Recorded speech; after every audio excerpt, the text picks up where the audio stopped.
Ayan guys, unti-unti na naman ako hold up. Guys, nandito na kami sa food district.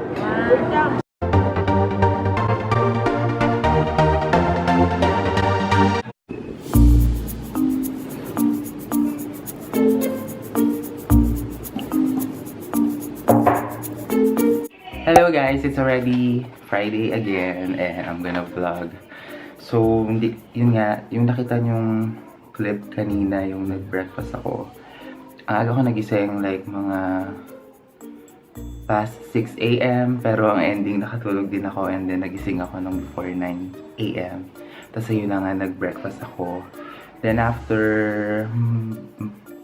mga past 11 AM, nagpunta ako sa barangay to get this barangay clearance. Kasi nga, if you can still remember yung sabi ko sa inyo last week, I will process yung SSS loan ko. Pero hindi siya natuloy kasi I didn't have much time nung last RD. Kaya nasikaso ko siya kanina.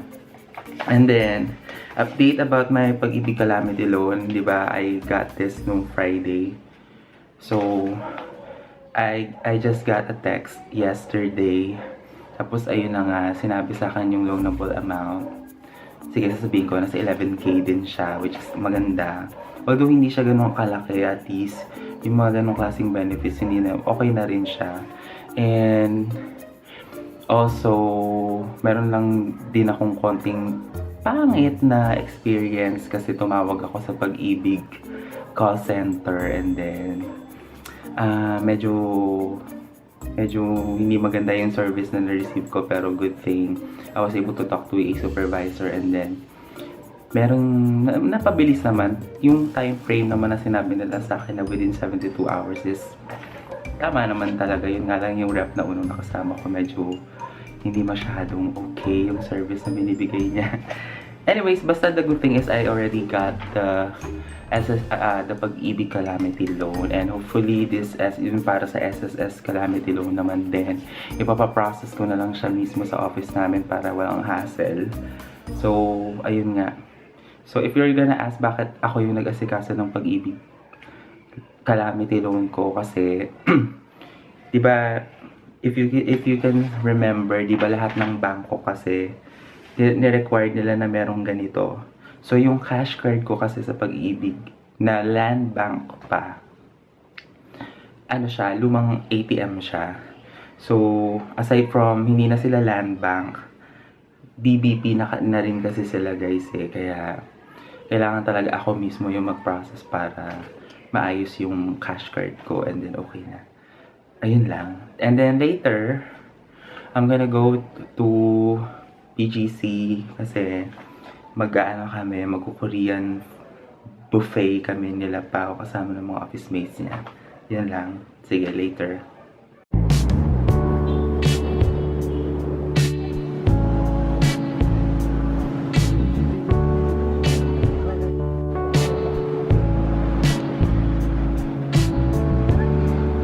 Ito na guys, nandito na tayo sa BGC. Ayan, sabi ni Pao kasi doon ako maghintay sa may lobby ng office nila. Ito, medyo malapit na ako.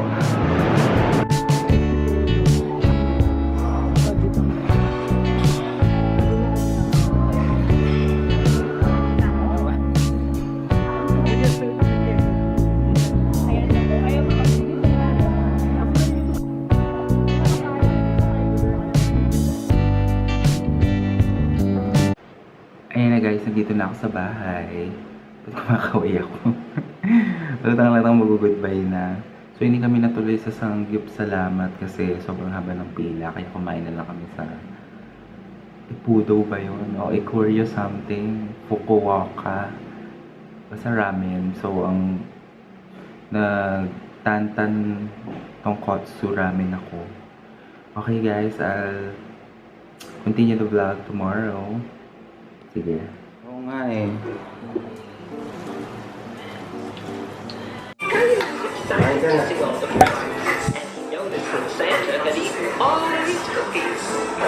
Grabe guys, dito sa Pilipinas, bakit ganun pagkaligo mo, nagpapawisan ka kaagad, napakainit. It's not summer, parang, ano ba, September. Nasa Amerika ba tayo? Nag-alis kami, punta kami ng Divine Mercy.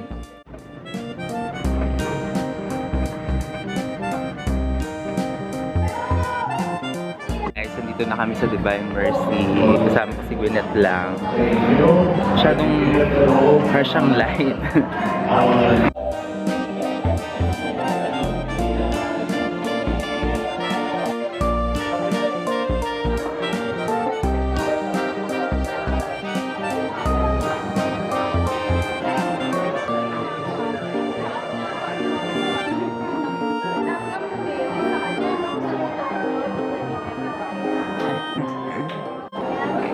And every time na lang pupunta kami sa SM Department Store, bet na bet ni Gwyneth yung section ng stationery.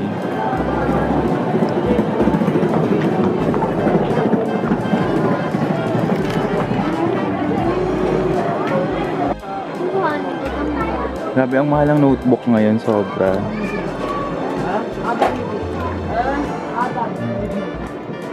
Ayan, we're here in Miniso. Tumitingin talaga to ng notebook eh.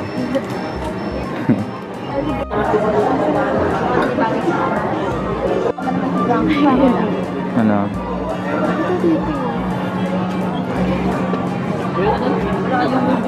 Magkano yan? Ayan guys, unti-unti na naman ako hold up ni Gwyneth. Nagpabili ng stamp toy. Ba't ang labo?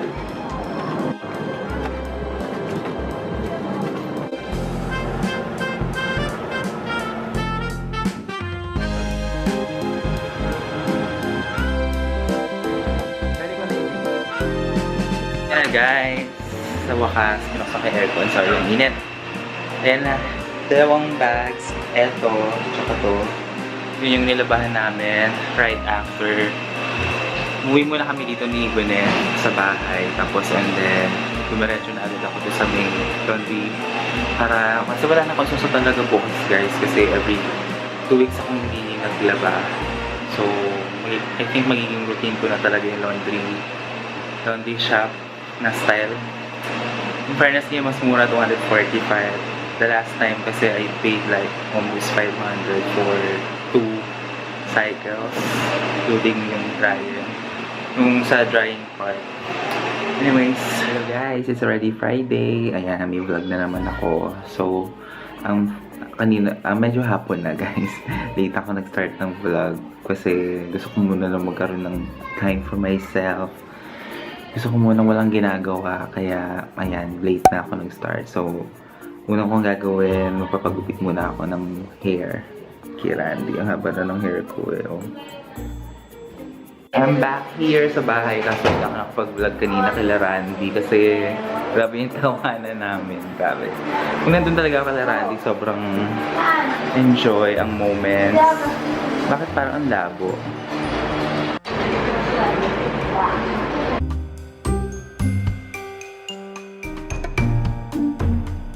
Eto na guys, nakapag-base na ako. Naglagay na ako ng konting makeup. Pero ang ginamit ko lang naman yung Maybelline concealer, yung... Hindi siya yung Age Rewind, yung isa. Lagay ko naman yun sa screen guys. Napakamalilimutin ko na talaga. So, ayan na nga, nagpagupit ako kay Randy kanina. Ito yung hairstyle ko. Binagay ko na ng spray net and minakapan ko kanina si Kaan. And alis na kami.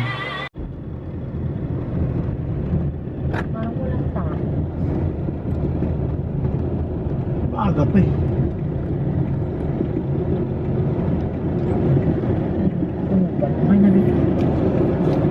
Guys, nandito na kami sa food district. So, dyan yung concert later.